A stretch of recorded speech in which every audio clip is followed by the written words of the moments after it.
Imagine the cold biting through your bones, the kind of cold that doesn't just chill your skin but invades your will to survive. The wind howls like a warning from the edge of death, and beneath your feet, the ground is slick with ice and uncertainty. Now imagine choosing not being forced, not slipping by accident but choosing to descend into a pit under those conditions, fully aware that a starving lion waits below, hungry, trapped, violent. This is not just a test of strength. This is a confrontation with raw fear in its purest form. And here's the question that should unsettle you. What kind of man doesn't run from that moment, but steps into it? Benaiah didn't hesitate. He didn't circle the pit or calculate the safest angle. He stepped forward and committed, because in his world, hesitation was death. This wasn't a heroic accident or a desperate last stand.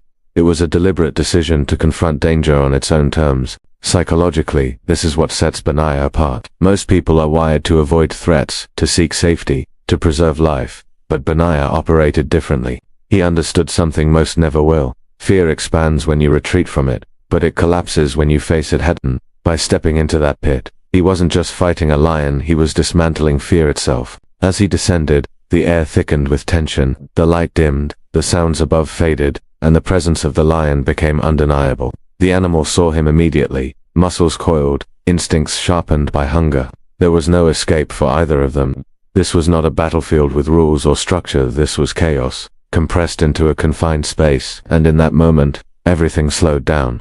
This is where most men falter, where instinct screams for retreat. But Benaiah didn't retreat, he advanced, because once you step into the pit, there is no halfway commitment. You either dominate the moment or you become its victim. The fight itself was brutal and unforgiving. There were no clean strikes, no elegant maneuvers, no audience to witness the struggle, just raw force, speed, and the will to survive against a creature built to kill. Every second carried the weight of finality. Every movement could end everything.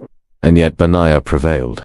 The lion fell not because the situation favored him, but because his mindset did. He didn't rely solely on physical strength. He relied on a refusal to surrender control, even in the most uncontrollable circumstances. And when it was over, nothing around him had changed. The storm still raged above. The world remained indifferent. There were no cheers, no recognition, no immediate reward. But internally, everything had shifted. Moments like that don't just prove strength, they reveal identity. They carve a line between those who react to life and those who take command of it. Benaiah emerged from that pit not just as a survivor, but as a man defined by action, not fear. What makes this moment even more powerful is what followed. Because in a world built on survival and strength, stories like this don't stay hidden, they spread, quietly at first, then with intensity. Not exaggerated myths, but real accounts of a man who did what others wouldn't dare.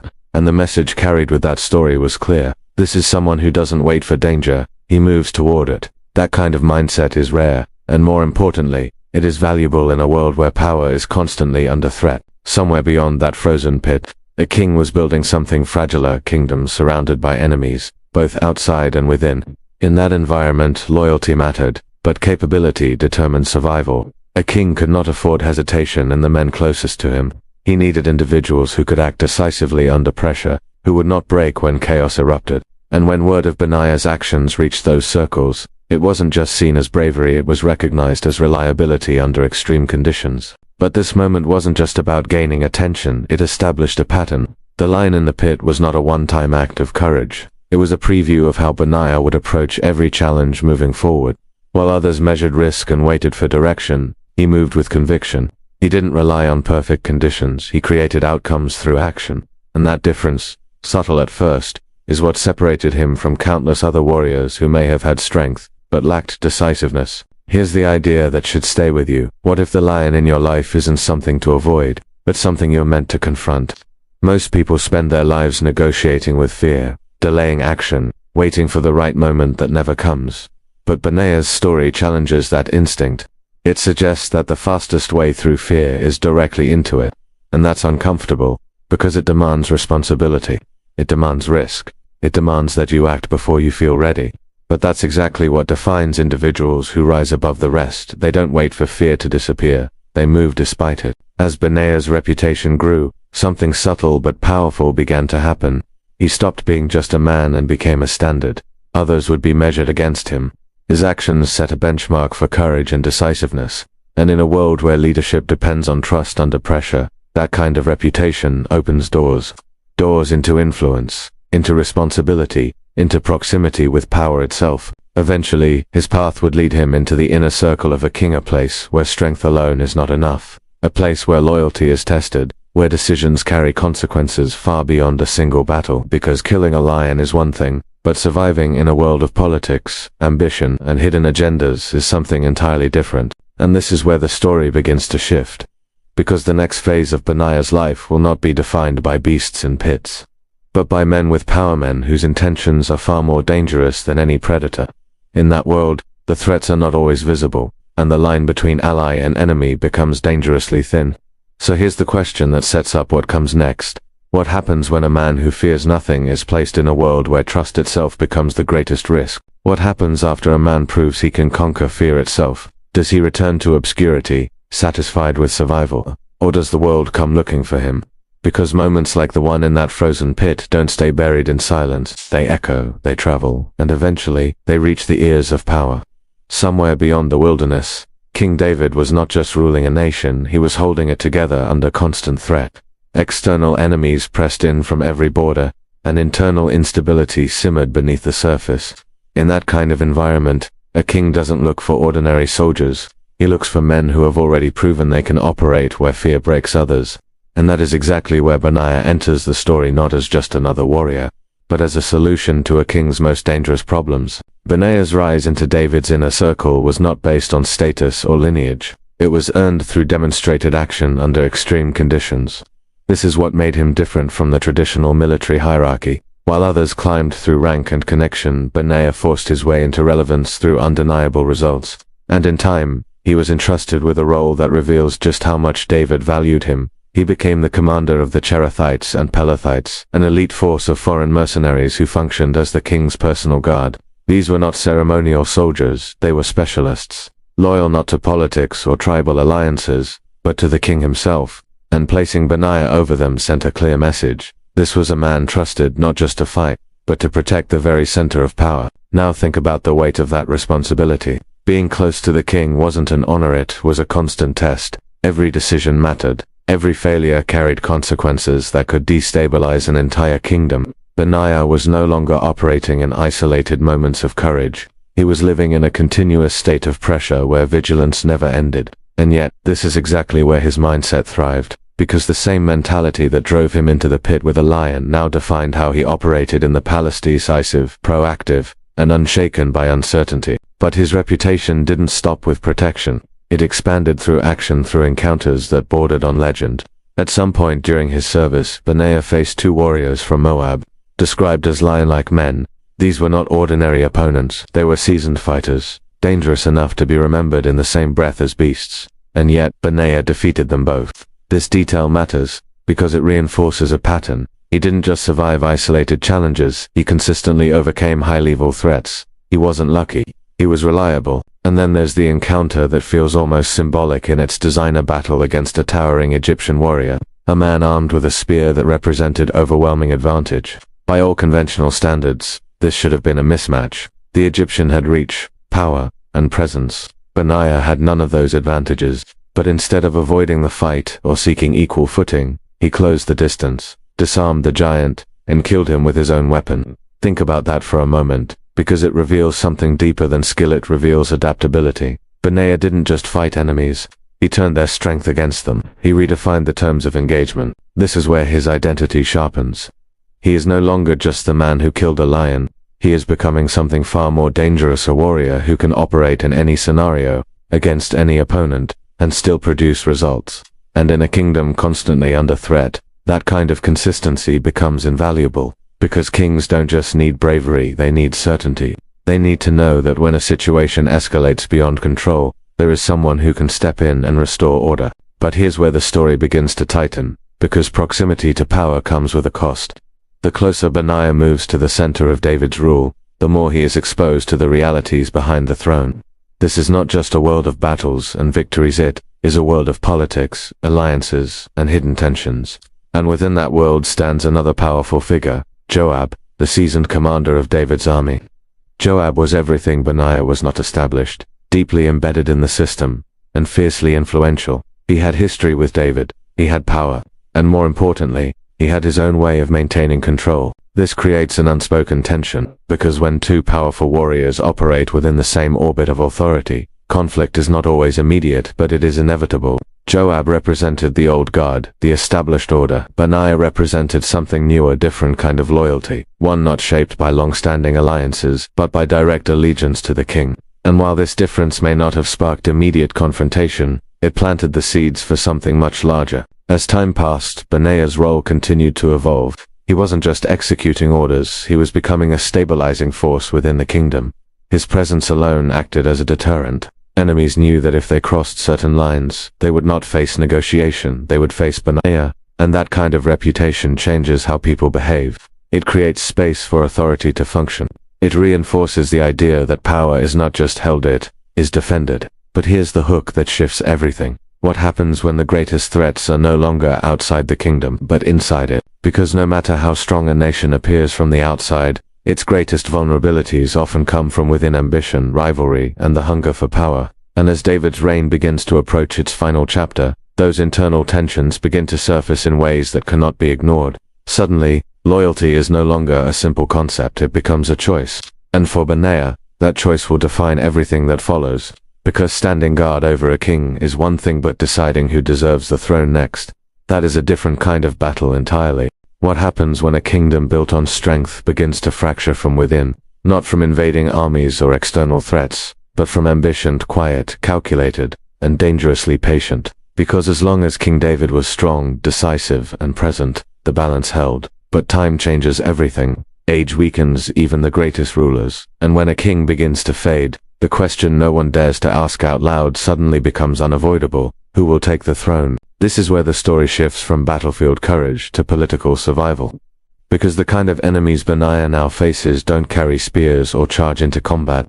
They move in silence, they build alliances, they position themselves carefully, waiting for the exact moment to act. And at the center of it all is a rising conflict between two men, Adonijah and Solomon, both connected to the throne, but only one destined to sit on it. Adonijah had everything that made a king seem inevitable. He was older, established, and confident. More importantly, he had support. Powerful figures began aligning themselves with him, and among them was a name that carried enormous weight: Joab. This wasn't just another political endorsement. This was a signal. When a commander like Joab backs a claimant to the throne, it sends a message across the entire kingdom. Power is shifting. And here's where the tension sharpens.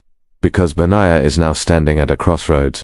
On one side is the established order, represented by Joab and the momentum behind Adonijah. On the other side is something less visible, less immediate, but no less significant: the quiet rise of Solomon, supported by those who believed in a different future for the kingdom. This is not a simple decision. This is not about choosing a side based on convenience or safety. This is about alignment, about determining where loyalty truly belongs when the structure around you begins to crack. Because in moments like this, neutrality is not an option. To stand still is to be swept away by the outcome. So the question becomes unavoidable: does Benaiah follow power, or does he follow purpose? Adonijah moves first. He organizes a coronation in everything but name, a calculated display of influence designed to make his rise appear inevitable. He gathers supporters, hosts a royal feast, and begins positioning himself as the next king before the decision is officially made. It's bold, it's strategic, and for many, it's convincing. Because in times of uncertainty, people gravitate toward what feels certain even if it isn't legitimate. But legitimacy doesn't come from momentum, it comes from authority. And this is where the hidden layer of the story begins to unfold. Because while Adonijah builds his case in public, a different plan is being set into motion behind the scenes. The prophet Nathan and Bathsheba intervene, reminding David of a promise, a declaration that Solomon, not Adonijah, is the chosen successor. And suddenly, the situation transforms from a quiet power shift into a direct confrontation of authority. David responds. Despite his age, despite his weakness, he makes a final decisive move. Solomon is to be crowned immediately, publicly, undeniably, and with full royal authority. This is no longer a question, it is a command. And this is the moment where everything accelerates. Because a command from the king is only as strong as the men who enforce it. And standing at the center of that moment is this is where his entire journey converges. Every battle, every decision, every moment of proven loyalty has led to this point. Because now, it's not about defeating an enemy, it's about securing a future. If Solomon's coronation fails, the kingdom fractures. If Adonijah's claim solidifies, the balance of power shifts permanently. There is no margin for error. Benaiah chooses. He aligns himself with Solomon, and that decision is not just political, it is decisive, irreversible, and dangerous. Because by rejecting Adonijah, he is also rejecting the influence of Joab. He is stepping away from the established power structure and placing himself directly in the path of potential retaliation. But that's what defines him. He doesn't choose safety, he chooses conviction. The coronation unfolds with urgency. Solomon is placed on David's own mule, a symbolic act that carries undeniable authority. He is escorted to Gahan, anointed as king, and publicly declared ruler over Israel. And throughout that moment, Benaiah's presence is not passive, it is protective. It is stabilizing. It is a message to anyone watching that this transition is not up for negotiation, because power doesn't just need to be declared, it needs to be defended. And that's exactly what Benaiah ensures. When the news reaches Adonijah and his supporters, the illusion shatters instantly. The feast ends in fear. The alliances begin to dissolve. What once looked like an unstoppable rise collapses under the weight of legitimate authority, backed by decisive action. And just like that, the balance shifts. But here's the hook that changes everything. Securing the throne is only the beginning. Holding it requires something far more ruthless. Because even though Solomon is now king, the threats have not disappeared. They've only changed form. The men who supported Adonijah are still alive. The influence of Joab still lingers. The tension has not been resolved, has been delayed. And in a kingdom where unfinished conflict always resurfaces, delay is dangerous. This is where Benaiah's role evolves once again. Because standing beside a king during his rise is one thing, but what comes next will test something far more difficult. Not courage, not loyalty, but the willingness to do what must be done when the enemy is no longer on the battlefield, but standing within your own nation. And the question that now hangs over everything is this: what happens when the man who once fought lions is asked to turn his sword toward his own people? What happens when the war doesn't end? It just changes direction. Because the moment Solomon secures the throne, the illusion of peace begins to settle, but it's fragile, almost deceptive. From the outside, the kingdom appears stable. The transition has been completed. The rightful king now sits in power. But beneath that surface lies something far more dangerous than open rebellion, unresolved loyalty, quiet resentment, and men who have already proven they are willing to challenge authority. And this is where the story turns darker, sharper, and far more complex. Because maintaining a kingdom is not about winning one decisive moment, it's about eliminating every threat that could undo it. At the center of this new phase stands Benaiah, no longer just a warrior or protector, but something far more precise and unsettling, a man entrusted with enforcing justice in its most final form. This is not the kind of role that earns admiration. It is the kind that ensures survival. Because Solomon understands something critical. A divided kingdom cannot endure. If those who once backed rebellion are allowed to regroup, to rebuild influence, to wait for another opportunity, then the crown he wears will always be at risk. Stability, in this moment, requires action. Decisive, irreversible action. And so the responsibility falls to the one man who has never hesitated when the stakes were absolute. Benaiah becomes the sword behind the throne. The first shadow that must be addressed is Adonijah. Though his initial attempt to seize power has failed, ambition rarely disappears, it adapts. Adonijah approaches Bathsheba with a request that, on the surface, seems harmless. He asks to marry Abishag, the young woman who had served King David in his final days. But in the political language of that time, this is not a simple request. It is a calculated move. To take a woman associated with the former king is to lay claim, however subtly, to royal legitimacy. It is an attempt to re-enter the game without appearing to challenge the throne directly, but Solomon sees through it immediately. And this is where the tone of leadership shifts from patient to decisive. The order is given, Adonijah must die. Now pause and consider the weight of that moment. This is not a battlefield execution. This is not a chaotic clash of enemies. This is a calculated removal of a threat, one that once stood close to power. One that could have been spared under different circumstances, and the man chosen to carry out that order is Benaiah. This is where the moral tension sharpens. Because killing an enemy in combat is one thing, it is immediate, reactive, often necessary in the moment. But executing someone under command, within the structure of law and authority, is different. It requires a shift in identity. It demands that a warrior become an instrument, not of survival, but of order. And Benaiah does not hesitate. He carries out the command. Adonijah falls, and with him, the first major threat to Solomon's reign is permanently removed. But the pattern is now established. because once the process begins, it does not stop with one name. The next figure is even more significant: Joab, a man of immense influence, a seasoned commander who had stood beside King David through countless battles. Joab was not just a soldier, he was a force within the kingdom, a man whose actions had shaped its history. But he was also a man who had taken justice into his own hands, who had acted outside the king's direct command, and who had ultimately aligned himself with Adonijah during the succession crisis. Joab knows what is coming. When the order is given, he flees it not to escape the kingdom, but to seek refuge at the altar, grasping onto it in a final attempt to claim mercy. This is a powerful image, one that reflects both desperation and belief that perhaps even now, there is a boundary that cannot be crossed. But Solomon's judgment is clear. Justice will not be delayed, and once again the responsibility falls to Benaiah. Imagine that moment, the weight of history standing in front of you, a man who once commanded armies, now reduced to seeking protection from a sacred place. This is not just an execution, it is the closing of an era. It is the replacement of one order with another. Benaiah steps forward, and he carries out the command.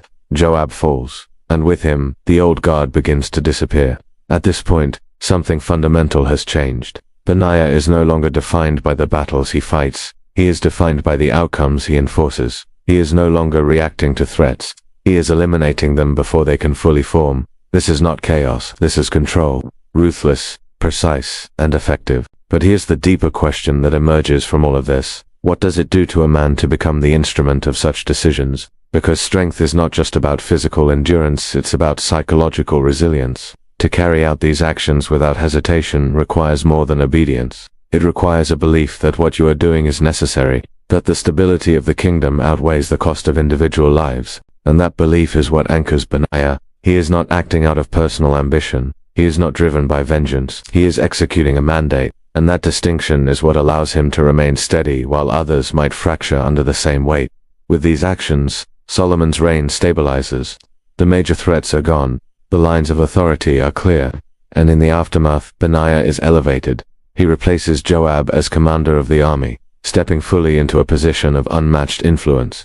This is the final transformation of his role, from a lone warrior in a pit, to a protector of a king, to the enforcer of a kingdom. He now stands at the highest level of military power in Israel. But here's the hook that lingers beneath the surface.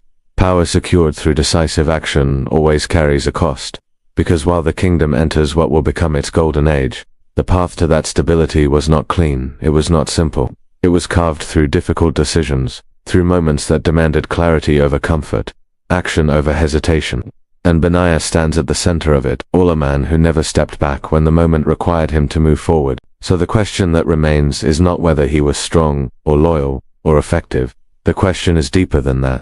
What kind of legacy does a man leave behind, when his greatest victories are the ones no one celebrates? And more importantly, what can be learned from a life defined not just by courage in the face of danger, but by unwavering resolve, when faced with impossible choices?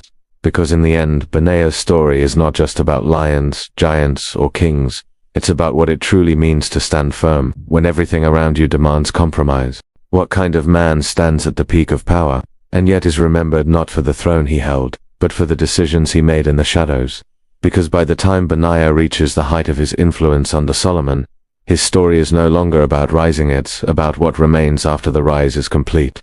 The battles have been fought, the enemies removed, the kingdom stabilized.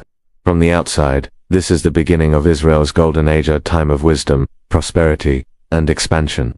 But beneath that success lies a foundation built by men who are willing to do what others would not. And Benaiah stands as one of the clearest examples of that truth. His legacy is not defined by a single moment, but by a consistent pattern of action under pressure. From the pit with the lion to the halls of power, he operated with a mindset that never shifted, even as his environment did. This is what makes his story so powerful. It's not about transformation in the sense of becoming someone new, but about remaining the same at every level. Whether facing a beast, a giant, or a political threat, Benaiah responded with the same clarity. Act decisively, remain loyal, and do not hesitate when the moment demands movement.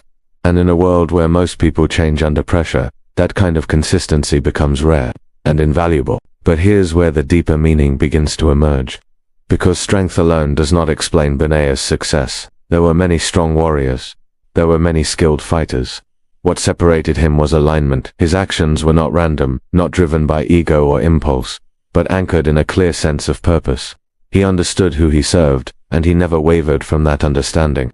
First under King David, and then under Solomon, his loyalty was not situational, it was absolute. And that kind of loyalty, when combined with capability, creates something powerful. Trust. And trust, in the context of leadership, is everything. Because leaders are not defined by what they can do alone, they are defined by who they can rely on when everything is at risk. Benaiah became that person, the one who could be sent into uncertainty without doubt, the one who could be trusted to carry out difficult decisions without hesitation, and in doing so he became more than a warrior. He became a stabilizing force within the kingdom, a living guarantee that authority would be upheld. But here's the hook that challenges everything you think you understand about success. What if the most important victories in your life are the ones no one ever sees? Because Benaiah's greatest contributions were not celebrated moments of glory. They were quiet, decisive actions taken in critical moments where failure would have led to chaos. He didn't fight for recognition. He didn't build his identity around applause. He operated in a space where results mattered more than perception. And in today's world, where visibility is often mistaken for value, that lesson cuts deep. Now consider the psychological cost of that kind of life. To consistently operate in high-stakes environments. To make decisions that carry irreversible consequences. To act without hesitation, even when the outcome is heavy, this requires more than discipline. It requires internal clarity. Benaiah could not afford doubt, because doubt delays action, and in his world, delay meant danger. So he cultivated a mindset that prioritized execution over emotion, responsibility over comfort, and that brings us to the core of his blueprint. Because Benaiah's life offers something more than a historical account, it offers a framework, a way of thinking that can be applied far beyond the battlefield. The idea that fear is not a signal to retreat, but a call to prepare. The understanding that loyalty is not tested in easy moments, but in times of division. The recognition that true strength is not just physical, but mental and moral. The ability to act when action is required, regardless of personal cost. This is what makes his story timeless. Because everyone faces their own version of the lion in the pit. Not always literal danger, but moments of pressure, uncertainty, and fear that demand a response. And in those moments, the instinct to hesitate is strong. The instinct to wait, to avoid, to hope the situation resolves itself. But Benaiah's story challenges that instinct. It suggests that the defining moments of your life are not the ones you avoid, but the ones you step into. And here's where the final layer comes into focus. Because in the end, Benaiah is not remembered as a king. He does not wear a crown. He does not sit on a throne. But without him, the throne itself may not have remained secure. His impact is indirect, but essential. He is the force behind the stability, the unseen structure that allows leadership to function. And that raises a powerful question. Is greatness defined by position, or by impact? Because if it's position, then Benaiah stands in the background. But if it's impact, then he stands at the center of everything, and that reframes the entire story. Because it means that influence is not always visible, that power is not always declared, that the people who shape history are not always the ones remembered in titles, but the ones who ensure that those titles endure. So as the story closes, the image returns to where it all began, a man standing at the edge of a pit, faced with a choice: step back, or step forward, avoid the danger, or confront it. That moment defines everything that follows, not just for Benaiah, but for anyone willing to adopt the same mindset, because the truth is simple, but demanding. Courage is not a feeling, it is a decision. Loyalty is not a word, it is an action. And legacy is not built in moments of comfort. It is forged in the decisions you make when the cost is high, the risk is real, and the outcome is uncertain. So the final question is not about Benaiah, it's about you. When you find yourself standing at the edge of your own pit, will you hesitate or will you step in? What happens after the story ends? After the battles are won, the enemy silenced, and the kingdom stands, secure it remains of a man like Benaiah, because history has a way of remembering kings, elevating their names, recording their words, and building their legacies into monuments of time. King David is remembered as the shepherd who became a king, a warrior poet whose heart shaped a nation. Solomon is remembered for wisdom, for wealth, for building something that would define an era. But Benaiah exists in the space between those names, the space where decisions are made, where threats are removed, where stability is enforced. And that's what makes his story so unsettling. And so powerful, because he represents a truth most people don't want to confront, that behind every era of peace, there are individuals who carried the burden of making hard decisions when no one else would.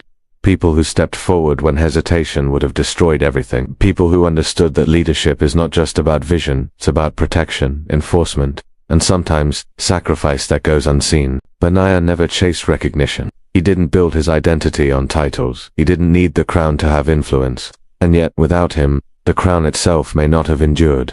Now pause and think about that, because this is where the story turns from history into reflection.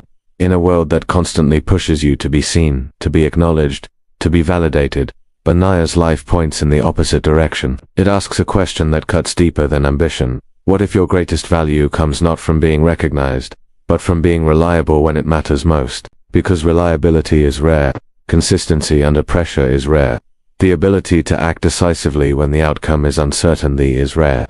And that rarity is what made Benaiah indispensable. His life becomes a blueprint, not for fame, but for impact. A reminder that strength is not proven in comfort, but in confrontation. That loyalty is not tested when everything is stable, but when everything begins to fracture. That courage is not lauded as often quiet, deliberate, and executed in moments where no one is watching. But here's the final hook, the one that lingers long after the story fades. What if you've been waiting for the wrong moment? What if you've been waiting for clarity, for confidence, for the perfect conditions to act, when in reality, the defining moments of your life will come without warning, without preparation, and without certainty? Because that's how it happened for Benaiah. The lion didn't wait for him to be ready. The battles didn't adjust to his comfort. The political chaos didn't slow down so he could think it through. Every defining moment came suddenly and demanded a decision immediately, and every time he chose to step forward. That's the pattern. That's the difference. That's the legacy. So now the story turns back to you one last time. Because everyone has their own version of the pit. Everyone faces moments where fear, uncertainty, and pressure collide. Everyone reaches a point where standing still feels safer than stepping forward, but standing still has a cost. And Benaiah's story makes that clear. Because if he had hesitated in the pit, there would be no story.